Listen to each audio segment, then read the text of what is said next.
Imagine living in a neighborhood where one petty rule could ruin your entire peace of mind. That's exactly what happened when a homeowner's simple choice spiraled into an HOA nightmare. Fines piling up, threats escalating, and neighbors whispering as if a crime had been committed.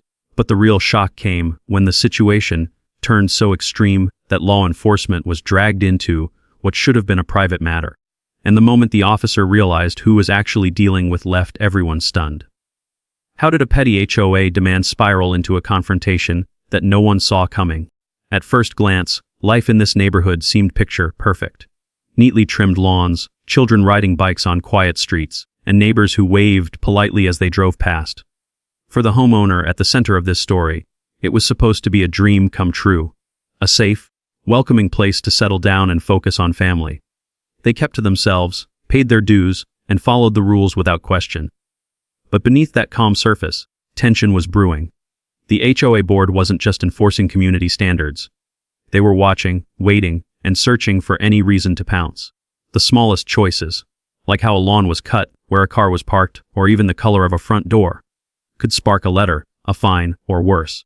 And while most residents chose to quietly comply, one family would soon discover what happened when you dared to push back, even just a little.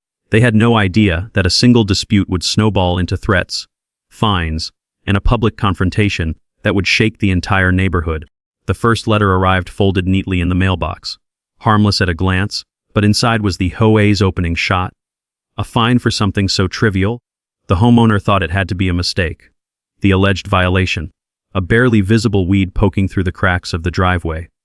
The penalty was small, but the message was loud: "We're watching you." The family shrugged it off, believing it was just a one-time warning. But within weeks, another letter appeared. Then another.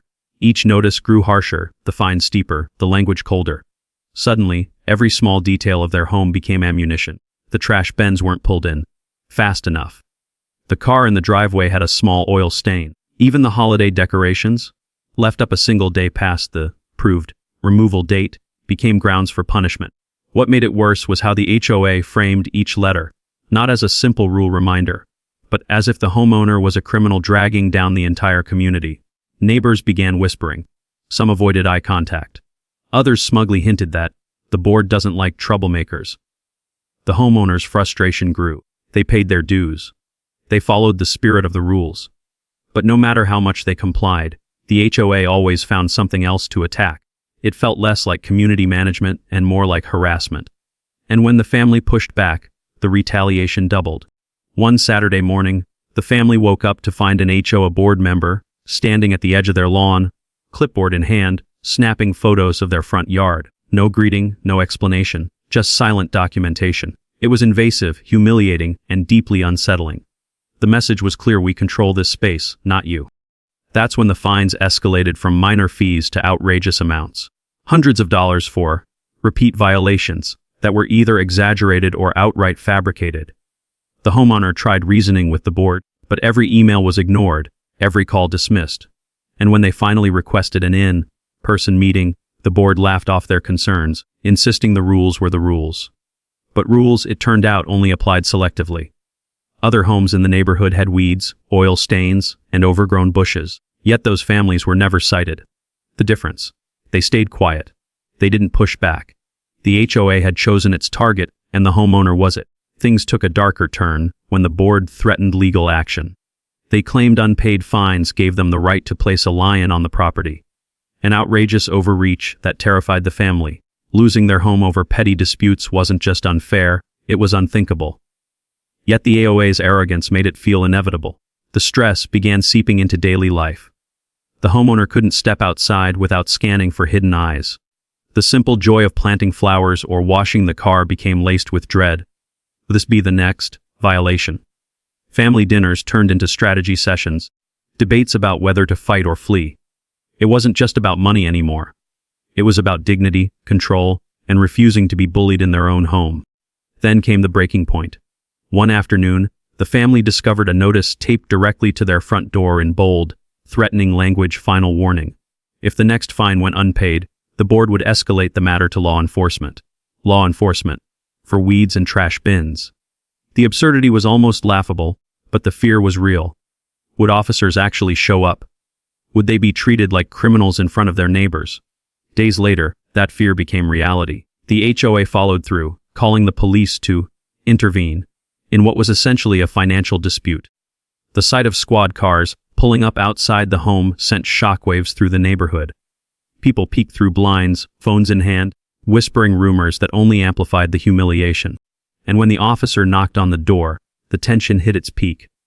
The homeowner's heart pounded as they explained the situation, handing over stacks of letters, fines, and notices. The officer skimmed through, confusion flickering across his face. This wasn't theft, vandalism, or violence. It was paperwork. It was petty. But before the homeowner could relax, something shifted. The officer froze on one particular page. His expression darkened, his posture stiffened. He turned to the family and asked a chilling question. Do you realize who's behind this? That was the moment the story pivoted. The family realized they weren't just fighting a faceless board. They were up against someone far more powerful than they could have imagined. Someone with connections. Someone with authority. And the officer's hesitation made it clear. This wasn't going to be an ordinary dispute anymore. The HOA thought they had finally cornered the homeowner.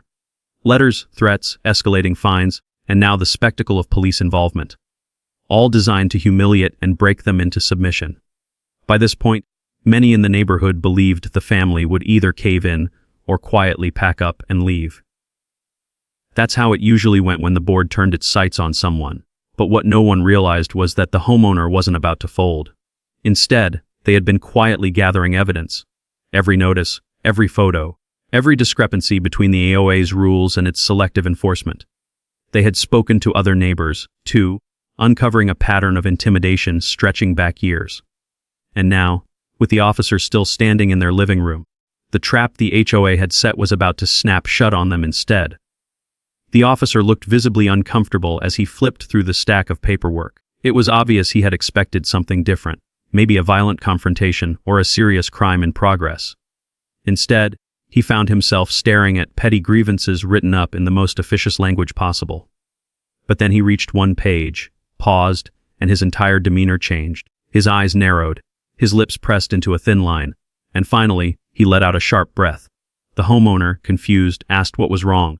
That's when the officer revealed what the family hadn't known. The president of the HOA board wasn't just some overzealous retiree with too much time on their hands.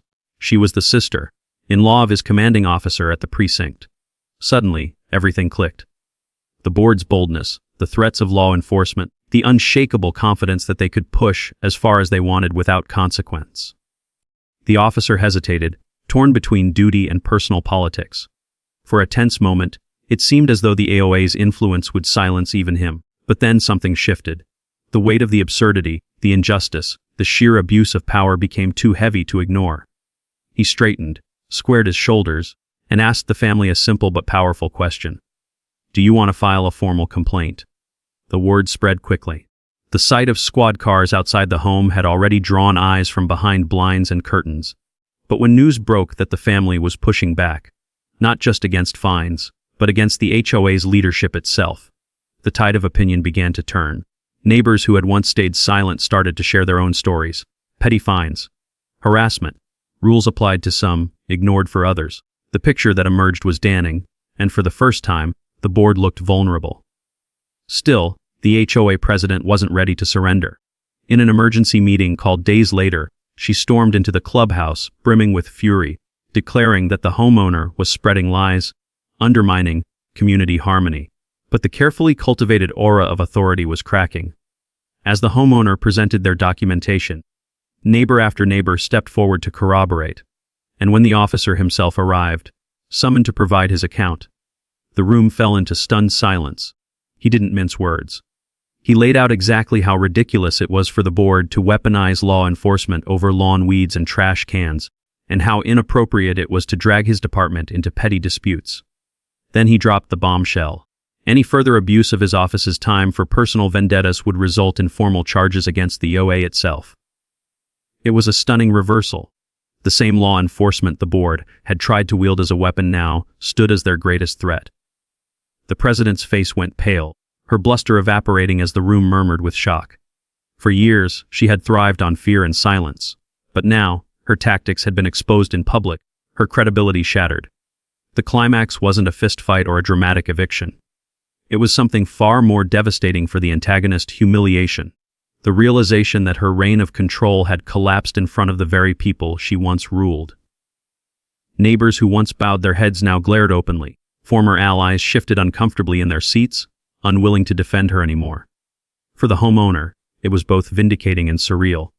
After months of harassment, after sleepless nights worrying about fines and threats, the balance of power had shifted in a single meeting. They hadn't just defended themselves, they had revealed the HOA for what it truly was. And as the president sat there in silence, stripped of her authority and the fear she once commanded, one thought ran through everyone's mind: the bully had finally been exposed. But even then, the story wasn't over. Because if the HOA could fall this far, this fast, what would come next? The fallout from that fateful meeting didn't happen all at once. Like any power shift, it unfolded in waves, each one reshaping the neighborhood in ways no one could have imagined. For the homeowner, the immediate relief was overwhelming. After months of being treated like a criminal in their own community, the tables had finally turned. The board's arrogance, its selective enforcement, and its abuse of authority had all been dragged into the light. No more hiding behind vague rules or threatening letters. The truth was out, and the neighborhood had seen it with their own eyes. The president tried to hold on at first. She downplayed the officer's warning, insisted it was a misunderstanding, claimed the fines were still valid. But her words rang hollow. Neighbors who once nodded silently now folded their arms, exchanged skeptical glances, or outright challenged her. Then came the final blows. Several homeowners called for a recall vote. By the time it was taken, the outcome was a landslide. She was stripped of her position, her influence gone in an instant. The neighborhood didn't just oust her, they restructured the entire board. New leadership stepped in. People more interested in harmony than control. Policies were rewritten, enforcement became consistent and fair. For the first time in years, residents felt like they could breathe. The family, once whispered about as troublemakers, were suddenly seen as heroes. Neighbors thanked them, apologized for staying silent, admitted they had feared being targeted too. And while the family didn't hold it against them, the acknowledgement meant everything. The HOA president, once so powerful, now lived in quiet humiliation. She had tried to make an example out of one family. But in the end, she became the cautionary tale. For the family, the victory was sweet but not without scars. They had endured stress, humiliation, sleepless nights. Yet over time, fear was replaced by resilience. They hadn't just defended themselves, they had reclaimed their dignity. And the lesson was clear: bullies only win when people stay silent. When one person resists, it inspires others. Months later, the community looked and felt different. Lawns weren't perfect, but they were real. Families decorated without counting days. Children played without fear of fines. For the first time, the neighborhood looked like what it should have been all along: a home. And as you listen to this story, ask yourself, what would you have done? Would you have stayed quiet, hoping the storm passed you by? Or would you have stood up, risking everything to expose the truth? Because sometimes, it only takes one person refusing to bow down to remind everyone else just how powerful they really are.